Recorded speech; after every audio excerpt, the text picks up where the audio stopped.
이재훈 담임 목사님께서 예수님을 바로 보여주는 사람들이라는 제목으로 말씀을 선포하시겠습니다.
앵콜.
큰 박수로 우리 사랑 챔버 축복합니다.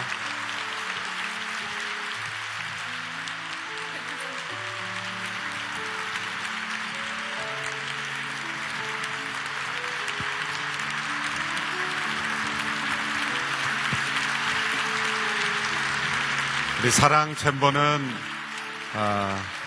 온누리교회 자랑입니다.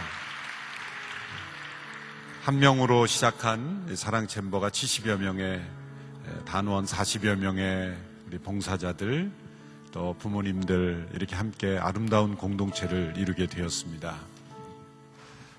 어제 송구영신 예배 3번 연주했고 오늘 또 이제 한번 저와 함께 11시 반 11시 예배에 가서 5번을 저와 함께 연주 하는데 많이 지쳤을 텐데 다시 한번 큰 격려의 박수를 부탁드립니다.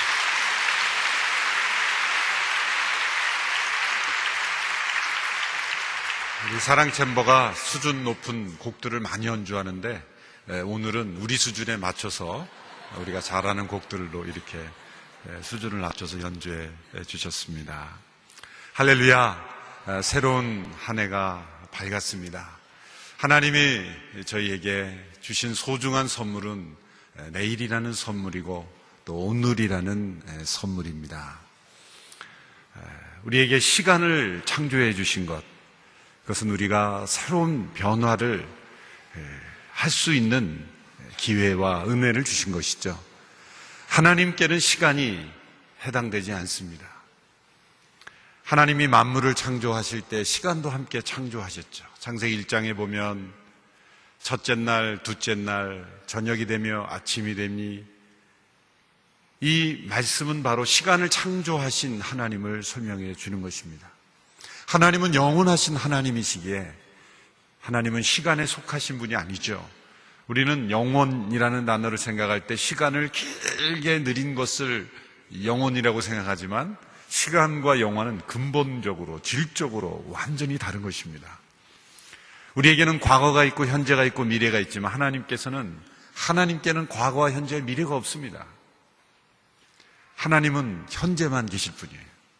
하나님 모든 것을 꿰뚫어 보시며 모든 것을 알고 계시며 모든 것을 그 뜻대로 움직이실 수 있는 전능하신 하나님, 그분이 우리 인간의 연약함으로 인해서 우리를 인도하시기 위해서 허락하신 이 시간과 함께 우리와 동행하신다는 것, 그것이 얼마나 크신 은혜입니까?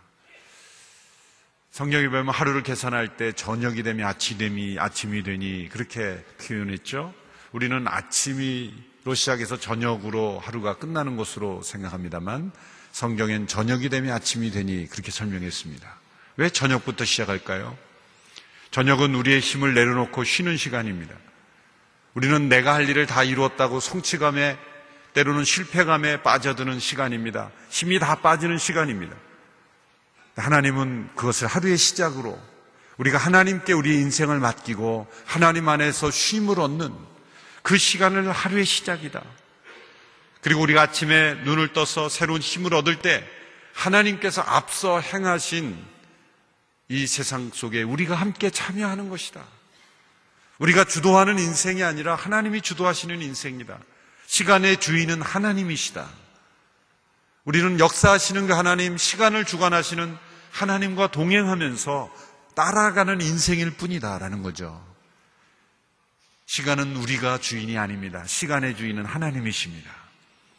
때를 따라 아름답게 하시는 하나님, 우리에게 내일을 주시는 이런 새로운 한 해를 주시는 하나님은 과거의 모든 것을 하나님께 맡기고 새로운 미래도 하나님께 맡기고 새롭게 출발할 수 있는 또 다른 기회를 주신 하나님의 은혜라는 것이죠.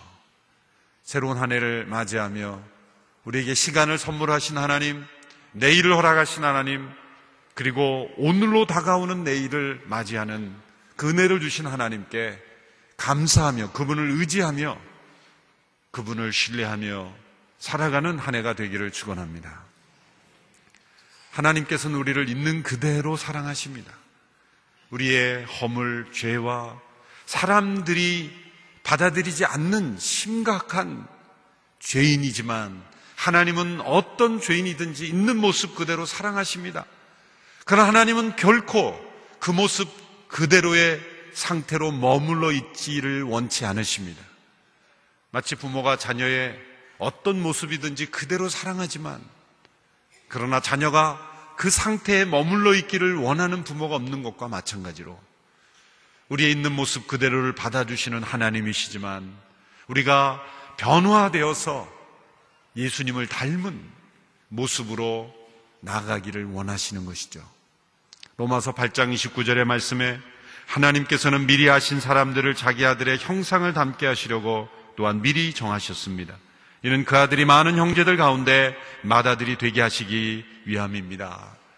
하나님은 우리의 맏아들, 그러니까 맏형이 예수 그리스도가 되심으로 우리 모두가 하나님의 자녀다운 자녀로, 예수님을 닮은 자녀로 변화되기를 원하십니다. 우리 안에서, 내 안에서 예수님의 모습이 보이기를 원하시는 거죠. 우리 공동체 안에서 예수님의 모습이 나타나기를 원하시는 것입니다. 2015년도의 표는 낮은 곳 더 낮은 곳으로였습니다. 새로운 한 해의 영적 표는 예수님을 바로 보여주는 사람들입니다. 하나님께서 우리를 통해 보여주시기를 원하시는 것은 바로 예수님의 모습이에요. 하나님만 원하시는 게 아닙니다. 세상도 우리 안에서 예수님의 모습을 보기 원합니다. 말에나 일에나 예수님의 이름이 꼭 붙어있는 우리의 모습 속에서 이제는 예수님에 대한 말보다는 예수님을 보고 싶어 하는 것입니다. 예수님을 싫어하는 사람은 없습니다. 교회를 싫어하는 거죠. 예수님은 좋지만 교회는 싫다. 이것이 사회인들의, 불신자들의 외침입니다. 2016년도 한 해는 저희 온누리교회 성도들, 우리 한국교회 성도들을 통해 교회가 좋아서 예수님이 더 좋아졌다, 그런 고백을 들을 수 있게 되기를 바랍니다. 교회 때문에 예수님이 보이지 않는 것이 아니라 교회를 보니 예수님을 보게 되었다, 그런 고백을 우리가 듣는 것이 우리의 영적 목표가 되어야 될 줄 믿습니다. 이것은 너무 이상적인 것일까요? 이것은 우리가 도달할 수 없는 그러한 차원의 것을 우리가 말로만 또 표로 해놓는 것일까요? 그것이 아니라는 것이 사도행전에 나타나 있습니다. 교회 역사에 나타나 있습니다. 우리 한국 교회사에 우리 40일 작은 예수 새벽 기도회 하면서 매일매일 짧은 영상이지만 우리 한국 교회 역사에 믿음의 예수님의 모습을 보여주었던 믿음의 선배들의 모습을 보았습니다. 우리보다 더 살기 어려운 고난과 핍박, 심지어 순교의 자리에서도 예수님의 성품, 예수님의 모습을 세상 속에 보여주었던 믿음의 선배들, 불과 수십 년 전에 이 땅을 살았던 믿음의 선배들이 그렇게 살 수 있었다면 오늘 이 시대에 우리가 그렇게 사는 것은 불가능한 일이야, 이상일 뿐이야 라고 말해서는 안 되는 것이죠. 윌리엄 템플이라는 분이 이런 비유를 했죠. 만일 셰익스피어의 천재성이 우리 안에 들어올 수 있다면 우리는 그가 쓴 희곡을 쓸 수 있을 것이다.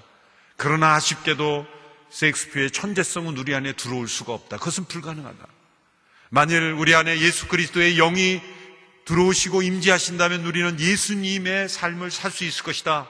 놀랍게도 그러한 일은 가능하다. 성령이신 그리스도의 영이 우리 가운데 임재하심으로 우리를 통해 예수님의 삶이 나타나는 것이 가능하다는 거죠. 따라서 예수님을 바로 보여주는 사람들이 되는 것은 불가능한 일이 아니다. 예수님과 동일한 본질의 존재가 된다는 것이 아니죠. 예수 그리스도의 영이 우리 가운데 임재하심으로 예수님의 그 모습이, 그 성품이, 그 닮은 모습이 우리를 통해 보여진다는 것입니다. 오늘 우리가 함께 읽은 요한복음 15장의 말씀은 우리가 어떻게 예수님을 보여주는 사람이 되는 것이 가능한지를 우리에게 설명해 주는 말씀입니다. 이 말씀은 우리가 무엇을 행해야 될지를 먼저 말씀하지 않습니다. 우리가 어떻게 무엇을 할까라고 생각하지 말라고 말씀합니다. 이런 표를 생각하면서 이제 우리는 무엇을 할까요? 저는 여러분들에게 무엇을 할지를 말씀드리려고 하지 않습니다. 예수님을 보여주기 위해서 우리가 무엇을 해야 될까요? 그 말씀이 아닙니다. 그러한 생각, 그러한 시도가 도리어 예수님이 보여지지 않도록 하는 함정에 빠지는 거예요. 도리어 예수님과 우리의 관계가 어떤 관계가 되어야 되는지, 우리가 어떤 존재인지를 분명하게 그 정체성을 깨닫는 것이 도리어 예수님을 바로 보여주는 길에 한 발 더 가까이 나아가는 것입니다. 요한복음 15장 1절의 말씀에 우리의 정체성을 이렇게 설명합니다. 예수님이 포도나무시요, 참 포도나무시요, 내 아버지 곧 아버지 하나님은 농부이시요, 그리고 우리는 가지다.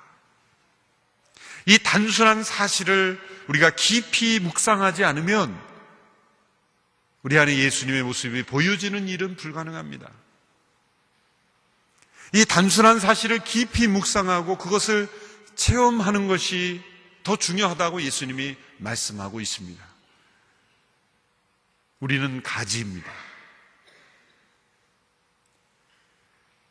가지는 스스로 열매를 맺을 수 없는 존재입니다. 4절의 말씀에 보면 가지가 스스로 열매를 맺을 수 없나니, 또 5절의 말씀에도 보면 너희가 나를 떠나서는 아무것도 할 수 없다. 가지 그 자체로는 아무것도 할 수 없는, 어떤 열매도 맺을 수 없는 존재라는 것. 여러분, 우리는 가지라는 것은 철저한 의존적 존재라는 거예요. 나무에 붙어있는 철저한 의존이 없이는 어떠한 열매도 맺을 수 없는 그러한 존재라는 것을 말씀해 주고 있는 것이죠. 우리는 너무 쉽게 요한복음 15장 8절의 말씀으로 점프해 갑니다. 8절의 말씀은 어떤 말씀입니까? 너희가 열매를 많이 맺으면 내 제자가 될 것이요, 내 아버지께서 영광을 받으실 것이다. 그래, 열매 맺어야 돼. 우리 열매 맺읍시다. 어떻게 열매를 맺을까? 무슨 열매를 맺을까? 열매 맺기 위해서 무엇을 할까? 8절 중심으로만 우리가 생각할 때 율법적인 신앙으로 또 돌아가 버리는 거예요. 열매를 마치 우리 자신이 맺을 수 있는 것처럼 어떤 열매를 맺을까? 그렇게 생각하면서 그 결심과 결단 자체는 나쁜 것이 아닙니다. 그러나 그러한 결정과 열심 자체가 열매를 맺을 수 없다는 것이 문제죠. 또 하나의 종교적 생활로 우리가 돌아가 버리는 거죠. 열매라는 단어 자체를 깊이 묵상해 보십시오. 그 열매는 가지가 만들어내는 것이 아니라 가지를 통하여 나타나지는 것입니다. 하나님께서 우리를 통해서 열매 맺게 하시는 것이지 내가 만드는 그 무엇인가가 열매가 아니죠. 내가 만드는 열매란 존재할 수 없는 것입니다. 열매란 맺어지는 것입니다. 열매란 어떤 시간이 필요합니다. 열매가 맺어지기까지에는 농부의 수고가 필요하고 인내가 필요하고 어떠한 영양분이 필요하고 환경이 필요하고 여러 조건들이 맺어질 때 그 가지에서 열매는 나타나게 되어 있는 것입니다. 절로 맺어지는 것입니다. 그러므로 가지된 우리가 무엇을 해야 할까를 연구해서 어떤 프로그램을 만들고 프로젝트를 하는 것이 열매가 아닙니다. 우리의 존재됨, 우리의 정체성, 우리가 어떤 관계 속에 있어야 될 것인가를 깨닫고 그 관계 속에 충실하게 될 때 우리는 나 자신도 생각하지 못한 열매들이 무럭무럭 주렁주렁 풍성하게 맺어지는 것입니다. 그 비결은 무엇입니까? 예수님께서 말씀하셨어요. 가지가 나무에 붙어있지 아니하면 스스로 열매를 맺을 수 없다. 바꿔 말하면 가지가 나무에 붙어 있음을 통해서 열매 맺게 되는 것이다. 너희는 나를 떠나서는 아무것도 할 수 없다. 바꿔 말하면 주님 안에 함께 붙어있고 거하게 될 때 우리는 주께서 원하시는 것은 무엇이든지 행하게 되는 것이다. 너희가 내 안에 거하고 내 말이 너희 안에 거하면 무엇이든지 원하는 대로 구하라. 그리하면 이룰 것이다. 우리는 꼭 뒷부분만 강조합니다. 무엇이든지 원하는 대로. 거기에 감동을 받아요. 아멘 그러면서 무엇이든지 원하는 대로. 그러나 그 말씀의 더 중요한 말씀은 앞에 전제 조건. 너희가 내 안에 거하고 내 말이 너희 안에 거하면 우리는 거기에 포커스를 두고 초점을 두는 거예요. 뒤는 잊어버려도 되는 거예요. 무엇이든지 원하는 대로 그것은 다 잊어버리고 내가 너희 안에 거하고 너희가 내 안에 거하고 내 말이 너희 안에 거하면 거기에만 포커스를 두면 우리의 마음속에는 주의 소원이 가득 차 있고 주님이 기뻐하시는 뜻으로 가득 차 있고 주의 영이 움직이심으로 우리의 손과 발이 주의 손과 발이 되어 우리가 행하는 것은 주의 뜻이 무엇이든지 이루어지는 통로가 된다는 그것이 바로 열매라는 것이죠. 붙어 있는 것입니다. 그건 연합입니다. 포도나무와 가지는 DNA가 같죠. 같은 DNA로 하나가 되는 것입니다. 신앙생활을 하다 보면 조금 익숙해지면 예수님이 포도나무가 아니라 우리 자신이 포도나무가 됐고 예수님이 가지가 돼요. 우리의 기도는 어느 순간에부터인가 예수님이 우리를 통해서 일하시는 게 아니라 우리가 예수님을 움직여서 일하는 것입니다. 어떤 분이 기도를 보면 무서워요. 예수님 뭐하고 계십니까? 지금 한반도가 이 지경인데 뭐하고 계시는 겁니까? 막 예수님이 야단치고 말이죠. 주무시고 계십니까? 뭐하고 계십니까? 빨리 일하셔야죠. 그러면서 본인이 나무가 되어서 가지인 예수님을 막 야단치고 있어요. 뭔가 심각한 신앙생활에 오류에 빠진 거죠. 가지인 우리는 철저하게 포도나무이신 주님께 의뢰함으로 붙어 있음으로 그분 안에 거함으로 주님이 무엇을 원하시는지 어떤 생각을 가지고 계신지 우리가 무엇을 변하기를 원하는지 우리의 DNA를 끊임없이 주님의 DNA에 맞춰가며 접붙임으로 변화되는 여러분 우리의 신체 장기 중에서도 이식수술을 받잖아요. 다른 사람의 장기를 이식받으면 처음에는 면역 반응이 일어나죠. 그래서 거부 반응이 일어나잖아요. 요즘에는 혈액형이 달라도 그것을 약으로 컨트롤하면서 적응할 수 있는 기술까지 왔죠. 우리 안에 예수님의 심장이 이식해 주신 거예요. 처음에는 면역 반응이 일어나서 거부합니다. 몸에 이상한 증상이 일어나요. 그런데 그 예수님의 심장이 우리 가운데 이식됐을 때 그 새 생명에 우리를 맞춰가는 거예요. 왜? 우리는 가지이기 때문이에요. 주님의 심장에 주님의 손과 발 주님의 뜻에 우리 자신의 삶을 맞춰갈 때 그것이 붙어있는 연합이 될 때 우리를 통해 열매가 나타나게 되는 거죠. 오늘 본문에 보면 우리가 무엇을 행해야 될 건가를 지시하시기 전에 우리가 열매 맺는 가지가 되게 하시기 위해서 농부이신 하나님께서 어떤 일을 행하셨는가를 더 많이 설명하셨어요. 그리고 두 번째로 포도나무이신 예수님께서 어떤 일을 행하셨는가를 두 번째로 말씀하십니다. 그리고 세 번째로 그러면 우리는 어떻게 반응할 것인가를 설명해 주고 있습니다. 농부이신 아버지 하나님께서 우리가 열매 맺는 가지가 되기 위해서 어떤 일을 행하셨는지를 2절에서 이렇게 설명하고 있습니다. 2절의 말씀을 함께 읽어볼까요? 시작. 내게 붙어 있으면서도 열매를 맺지 못하는 가지는 아버지께서 다 자르실 것이요 열매를 맺는 가지는 더 많은 열매를 맺도록 깨끗하게 손질할 것이다. 동물 중에서 키우기 가장 힘든 동물이 양이라고 한다면 식물과 과일 중에서는 포도라고 합니다. 포도나무는 가지가 무성하게 자라는 것이 특징인데 그 가지가 무성함으로 인해서 도리어 열매 맺지 못하는 경우가 많기 때문이라고 합니다. 그래서 몇 년 동안은 지속적으로 이 가지를 잘 관리해 주지 않으면 열매가 맺어지지 못한다고 합니다. 포도는 이 열매 빼고는 아무 쓸모가 없는 그런 나무라고 하죠.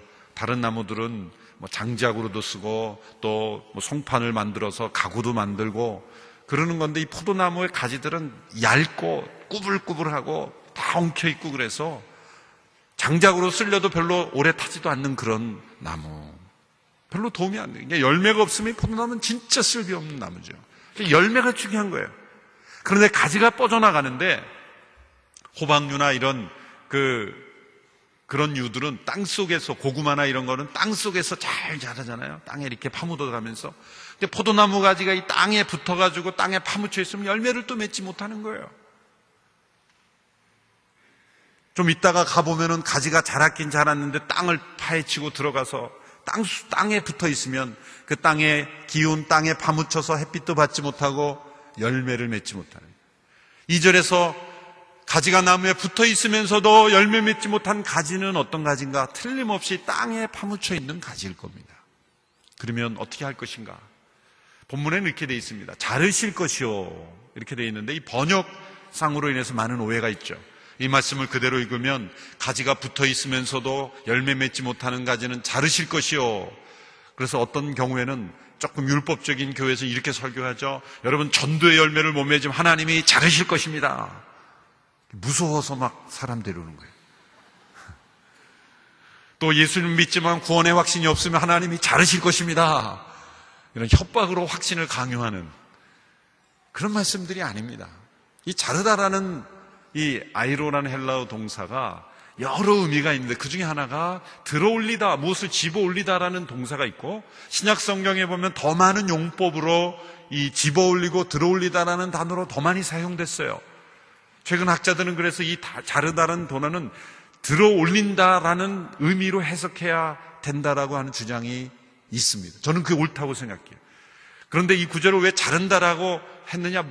문맥을 보니까 이 포도 농사를 해보지 않은 분들이 번역을 할 때는 뭘 들어올리지? 그게 이해가 안 되는 거야. 자른다 그러면 명확한데 들어올린다 그럴 때는 이해가 되지 않으니까 자른다라고 저는 번역했다고 생각해요. 그런데 포도 농사를 짓는 농부 입장 해보세요. 여러분이 농부인데 포도나무 가지가 이렇게 막 뻗어나가는데 땅에 파묻혀 있어요. 그러면 그 가지를 보면서 너 왜 땅에 파묻혔어? 커트. 너도 파묻혔어? 커트. 이렇게 잘라버리는 농부겠습니까? 아니면 기회를 주기 위해서 그 파묻힌 가지들을 손으로 헤쳐서 그 가지를 들어 올려서 그 나무대를 박아서 그 가지가 열매 맺는 가지로 회복시켜 주는 농부겠습니까? 여러분이 농부라면 어떻게 하겠어요? 뭐는 게으르고 귀찮고 자기 밭이 아니면 갖다 잘라버리겠죠. 잘됐다, 다 잘라버리자. 우리 하나님은 그런 하나님이 아니십니다. 우리가 믿음의 생활을 한다고 해서 열매 맺지 못하고 이 세상 속에 사실은 파묻혀 있을 때가 얼마나 많습니까? 예수님을 믿는다고 하면서도 왜 열매 맺지 못합니까? 세상의 이 죄와 땅에 속한 것에 파묻혀 있으니까 열매를 못 맺는 거예요.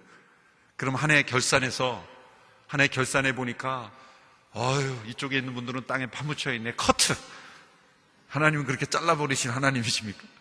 아니죠. 우리 하나님, 선한 농부이신 하나님은 땅에 파묻혀서 열매 맺지 못하는 들어올리시는 수고하시는 농부십니다. 그 흙에서부터 가지를 건져내서 그 손으로 그 가지를 파헤쳐서 그 가지를 들러 올리시는 수고를 아끼지 아니하시는 농부 되신 하나님. 하나님이 우리가 열매 맺게 하시기 위해서 얼마나 수고하시는가.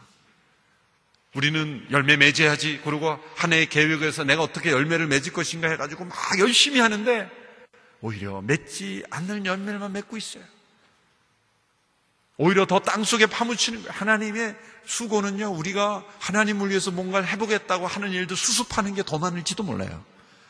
가만히나 있으면 하나님이 일이 죽을 텐데 뭔가 해보겠다고 하면서 하나님의 뜻과 상관없는 일만 해대니 하나님이 수습하시는 일이 어쩌면 더 많을지도 몰라요.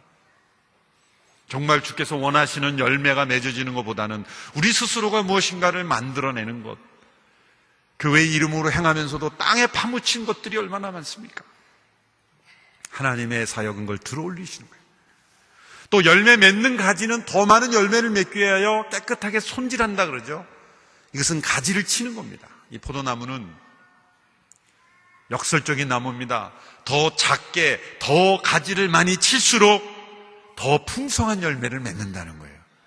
가지가 무성하게 되어 있으면 그 가지가 촘촘해서 햇빛도 비지 못하고 열매를 맺지 못한다는 거예요. 영양분을 다 쓸모없는 가지들이 뺏어가요. 그래서 과감하게 깨끗하게 손질을 해서 그 나무를 더 작게 만들수록 더 풍성하게 열매가 맺어진다. 역설적이죠.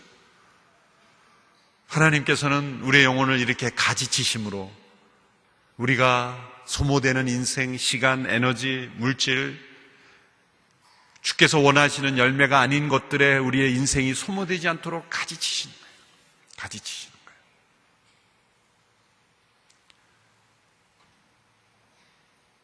새로운 한 해를 맞이하면서 저는 우리 모든 성도님들에게 이렇게 말씀드리고 싶어요. 세상에서는 내년 한 해 원치 않는 일 없이 원하는 일만 다 이루어지기를 바랍니다. 이것을 복이라고 말해요. 그런데 믿음의 사람들은 그런 차원에 머물러서는 안 됩니다. 내가 원하는 일 다 이루어져서 망한 사람이 얼마나 많은지 몰라요. 하나님께서 우리의 인생에 가지치기를 하실 때 그 가지치기를 감사함으로 받아들이면서 더욱더 예수님을 닮은 존재로 변화되어가는 우리가 되기를 바랍니다. 새로운 한 해 예수님을 바로 보여주는 사람들의 표를 제시했을 때, 그래? 그럼 내가 너희들 더 깔끔하게 가지쳐도 되겠네? 그렇게 하나님이 주목하실 거예요. 너희가 더 열매 맺기를 원해? 그럼 내가 너희를 더 가지칠게. 그럴 때 가지치는 건 하지 마세요. 내버려 두세요. 그럼 열매를 맺지 못하는데 어떡할까요? 우리는 그 하나님의 마음을, 우리를 죽이시려고, 우리를 거부하시려고, 우리를 힘들게 하시려는 게 아니라 우리가 풍성한 열매를 맺게 하시기 위해서 우리 개인의 인생에 있는 여러 불필요한 가지들을 치시는 하나님, 그 하나님, 농부이신 하나님의 가지치기를 잘 받아들일 때 열매가 맺어지는 것입니다. 지난 한 해도 많은 경우에 하나님께서 우리 영혼을 가지치시는 경우가 있었을 거예요. 돌이켜보면 그런 하나님의 가지치심 때문에 내 영혼이 주님을 더 닮아갔던 된 것입니다. 새로운 한 해도 주님께서 우리를 연단하시고 우리를 시험하시고 때로 우리를 힘든 고난 속에 두실 수 있지만, 그러나 그것은 우리를 가지치시는 하나님의 사랑의 손길인 줄 알고 믿음으로 받아들이는 우리 모두가 되기를 바랍니다. 왜 이런 말씀 드리냐면, 진짜 그 포도나무 가지는 농부가 땅에서 들어올리면 들어올려지고 가지치면 그냥 가만히 있는데, 이 사람들은요 거부해요. 농부가 들어올리려고 그러면 나 여기 좋은데 왜 나를 이릅니까? 왜 가지칩니까? 막 항의하고 따지고. 영화에 보면 막 그 나무, 살아있는 나무 가지가 막 움직이는 것들 있잖아요. 이 살아있는 이 의지적 존재인 인간들은 거부한단 말이죠. 하나님이 가지치려고 그러면 왜 치냐고 그러고 말이죠. 나 하나님 모른다 그러고. 그렇게 거부하지 않고 하나님의 가지치심을 잘 받아들일 때 우리는 예수님을 잘 보여주는 열매가 맺어질 것입니다. 농부이신 하나님이 그 일을 하세요. 포도나무이신 예수님은 어떤 일을 하십니까?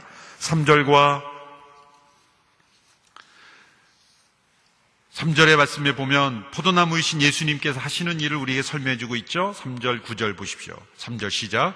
너희는 내가 너희에게 말한 그 말로 인해 이미 깨끗해졌다. 그 예수님의 말씀을 통해 우리를 깨끗하게 하십니다. 9절에 보면 아버지께서 나를 사랑하신 것처럼 나도 너희를 사랑했다. 너희는 내 사랑 안에 머물러 있으라. 예수님은 말씀을 주심으로 우리를 열매 맺게 하시는 가지가 되게 하십니다.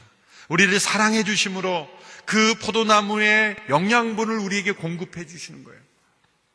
우리가 할 일은 뭡니까? 그 말씀 앞에 안에 머무는 것이고 그 주님의 사랑 안에 머무는 것입니다. 우리가 할 일은 무엇인가를 만들어서 추진하는 게 아니라 예수님의 말씀이 우리 안에 머물게 하는 거예요. 예수님의 사랑이 우리 안에 머물게 하는 겁니다. 교회 안에 예수님의 말씀이 머물지 않기 때문에, 우리가 말씀 안에 머물지 않기 때문에 우리가 생각하는 것이 엉뚱하고 이상하고 하지 않아도 되는 일을 하는 거예요. 주님의 사랑 안에 머물지 않기 때문에 말로는 주의 이름으로 사랑합니다고 말하면서 서로 상처 주고 미워하고 다투하고 분열 가는 거예요. 때로 우리의 마음속에 주님의 사랑이 흐르지 않으면 사실 봉사도 일단 중단해도 됩니다. 교회가 1년, 2년 아무것도 안 하고 주님의 사랑만을 머물며 사랑 안에 거하는 일만 해도 됩니다. 주님이 진짜 원하시는 것은 우리가 주님의 사랑이 어떤 사랑인지, 십자가의 그 뿌리에서 나오는 그 사랑 안에 머무는 것을 원하는 것이지, 우리가 무엇인가를 자꾸 만들고 행하는 것을 원하시는 것이 아니에요. 주님의 말씀 안에 머물고 주의 사랑 안에 머무는 것. 그래서 4절 5절에 예수님께서 이렇게 말씀하시죠. 4절 5절 말씀 같이 읽습니다. 시작. 내 안에 머물러 있으라. 그러면 나도 너희 안에 머물러 있을 것이다. 가지가 포도나무에 붙어 있지 않으면 스스로 열매를 맺지 못하는 것처럼 너희도 내 안에 있지 않으면 열매를 맺을 수 없다. 나는 포도나무여 너희는 가지다. 그가 내 안에 있고 내가 그 안에 있으면 그 사람은 많은 열매를 맺는다. 나를 떠나서는 너희가 아무것도 할 수 없다. 우리가 열매 맺는 가지가 되기 위해서 우리가 할 일은 단 한 가지, 예수님 안에 머무는 겁니다. 농부이신 하나님께서 우리를 가지 치실 때 순종함으로 감사함으로 머무는 거예요. 예수님의 말씀이 우리 안에 거하도록 머물게 하시는 거예요. 주님의 말씀이 머물면 그 말씀의 권위가 우리를 다스릴 겁니다. 내 생각, 내 판단, 내 계획이 아니라 주님의 말씀이 우리를 주장하실 수 있도록 하는 게 머문다는 거예요. 주님의 사랑이 우리 가운데 머물게 하심으로 내 힘과 사랑이 아니라 주의 사랑이 나를 통해 흘러가는 거예요. 이것이 주님 안에 머무는 것입니다. 예수님을 바로 보여주기 위해서 우리가 무엇인가를 행해야 되는 것이 아니라 우리가 어떤 존재가 되어야 되는가를 깊이 생각하면 되는 것이죠.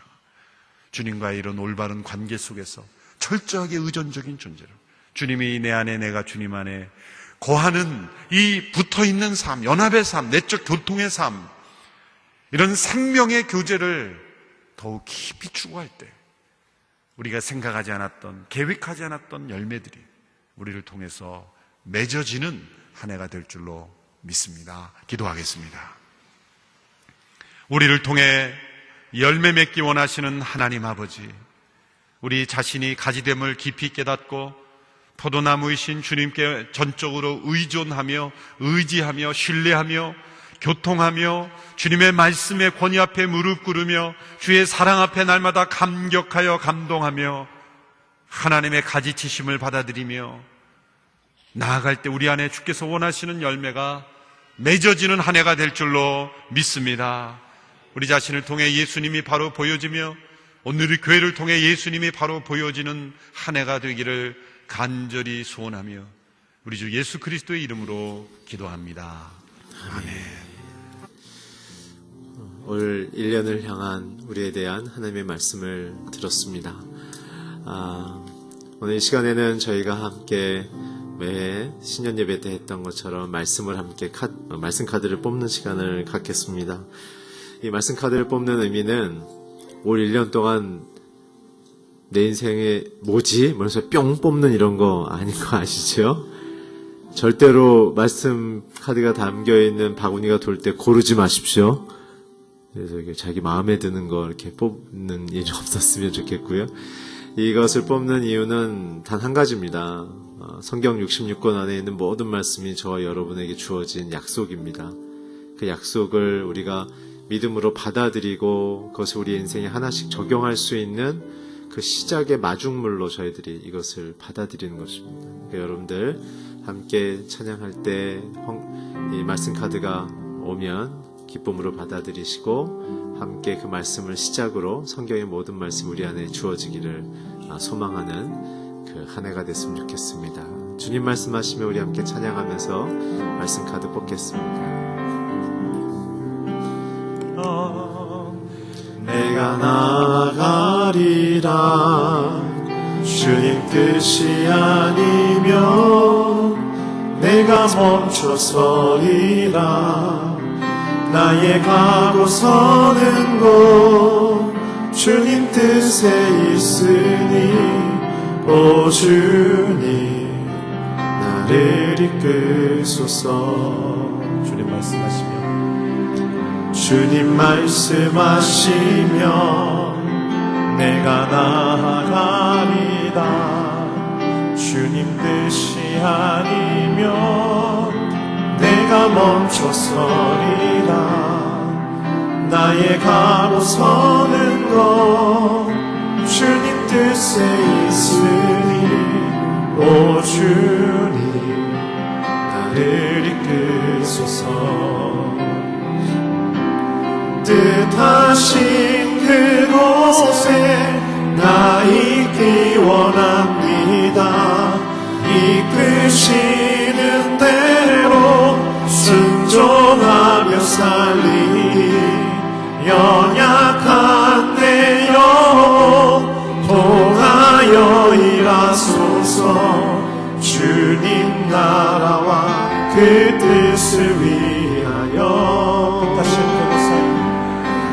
뜻하신 그곳에 나 있기 원합니다.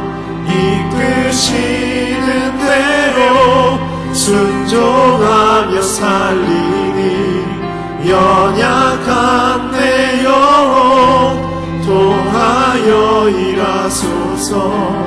주님 나라와 그 뜻을 위하여 오 주님 나를 이끄소서. 시간에 받으신 카드를 한번 자신을 향하여 축복하며 선포하는 마음으로 작은 목소리로 읽겠습니다. 시작. 존귀한 자는 존귀한 일을 행하나니 그는 항상 존귀한 일에 서리라.